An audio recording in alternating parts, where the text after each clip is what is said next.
On démarre bien sûr cette émission avec le journal des médias de Julien Pichenet et on revient d'abord sur les audiences marquantes du week-end. Julien. Alors, il y a eu un carton ce week-end avec le rugby. C'était samedi soir sur TF1, la rencontre France-Fidji qui a réuni 5 130 000 téléspectateurs. C'est le plus gros score du week-end. En face, c'était compliqué pour France 2 qui diffusait de nouveau en prime.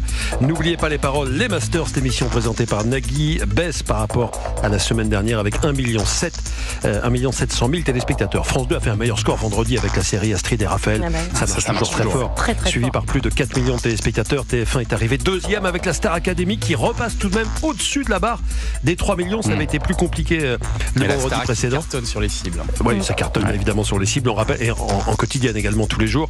On rappelle que le prime de la Starac est passé au vendredi pour quelques semaines à cause du rugby. Ce sera encore le cas ce week-end. Et puis hier soir, Arte a fait un très très gros score avec Jugé coupable, film 2 et avec Clint Eastwood. 1 600 000 téléspectateurs. Normalement, dans les bons jours, c'est 1 million pour le film d'Arte le dimanche. Mais là, 1,6 million. Arte était devant le film de France 2, La lutte des classes, avec Laïla Bekti et Edouard Baird. Europe 1, le journal des médias.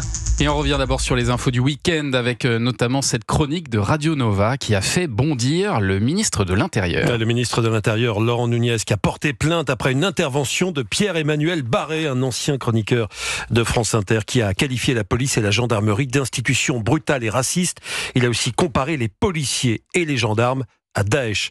La direction de Radio Nova s'est défendue au nom de la liberté d'expression. Elle a prévenu qu'elle n'accepterait aucune menace de quelque nature que ce soit sur des humoristes et collaborateurs. Hier, dans l'émission Elliott de Valez-vous, le porte-parole d'Alternative Police CFDT, Benjamin Camboulive, a réagi. Pour lui, cette chronique est inadmissible, surtout en cette période où nous célébrons les 10 ans des attentats terroristes du 13 novembre 2015. C'est à vomir. Bien sûr, c'est à condamner. C'est quelqu'un qui fait son beurre en surfant sur cette haine de la police, mais bien plus largement, sur la haine de l'État, la haine propagée donc par des extrémistes de gauche. Il compare la police nationale à Daesh. Donc ce qu'on peut se demander quand même, c'est est-ce qu'il y a possibilité de penser 2 secondes aux victimes, de penser 2 secondes à mes collègues intervenants, ou est-ce que vraiment on a un système qui nous contraint à nous coucher devant ce genre de personnes ad vitam aeternam? C'est pas de la liberté d'expression qui permet absolument tout et n'importe quoi. C'est pas de l'humour qui fait, c'est pas du sarcasme. Là, il est très clairement sur de la politique, sur des insultes, sur de la diffamation. Benjamin Camboulive, porte-parole d'Alternative Police CFDT, c'était hier sur Europe 1. Et puis ce week-end toujours, les locaux du groupe RMC BFM ont été évacués en raison d'une alerte à la bombe. Et les antennes radio et télé du groupe ont dû interrompre leur direct samedi après-midi. À l'origine de cette alerte, un message de menace reçu par la police parisienne, un message anonyme d'un individu affirmant avoir déposé des engins explosifs dans les locaux du groupe.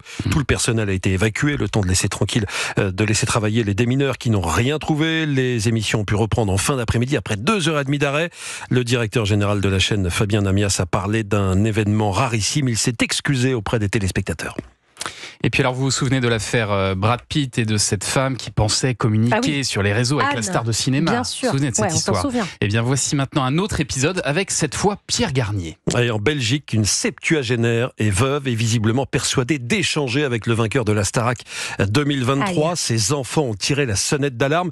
Ils ont découvert qu'elle aurait fait plus de 7 000 € de virement à ce faux Pierre Garnier qui utilise les photos du vrai chanteur et qui est parvenu à l'amadouer en instaurant un lien sentimental. Bref, elle est persuadée qu'elle vit une relation avec lui.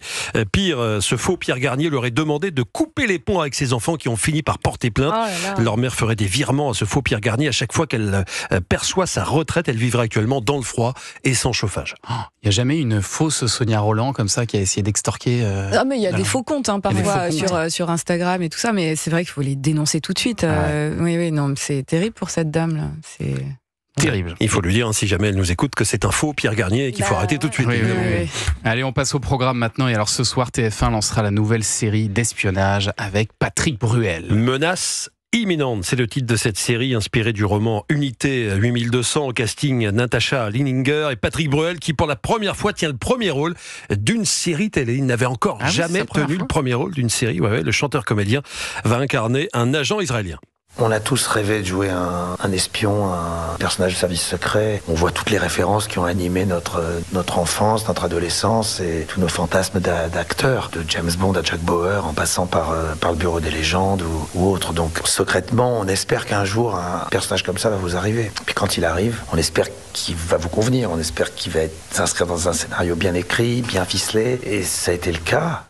Patrick Bruel au micro de Mathilde Vaux. Les 2 premiers épisodes seront diffusés ce soir à partir de 21h10 sur TF1. Évidemment, demain matin, on regardera si ça a bien marché. On va regarder les audiences de près. Patrick Bruel qui sera notre invité prochainement, le 24 novembre. Il sera dans Culture Média. C'est lundi prochain, ça, oui. C'est ça. Et alors, en face, ce soir, Canal+ diffusera la 3e saison de Validé. Validé, n'oublie jamais qui t'a validé. Validé.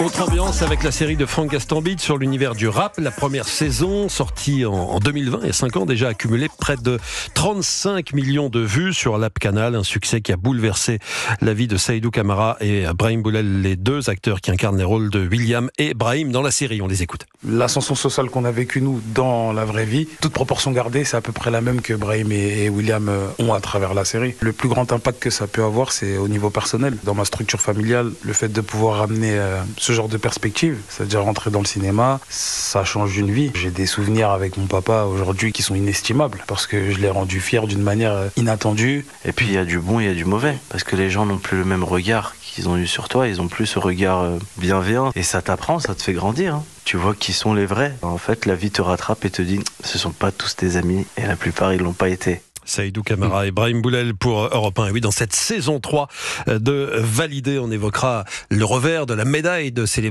la célébrité qui peut avoir évidemment des mauvais côtés. Et ce matin, Héloïse Goua dans Europe 1 Matin disait que c'était la meilleure des 3 saisons. Moi j'ai adoré cette 3e saison. Très très réussie. Merci beaucoup Julien pour ce journal des médias.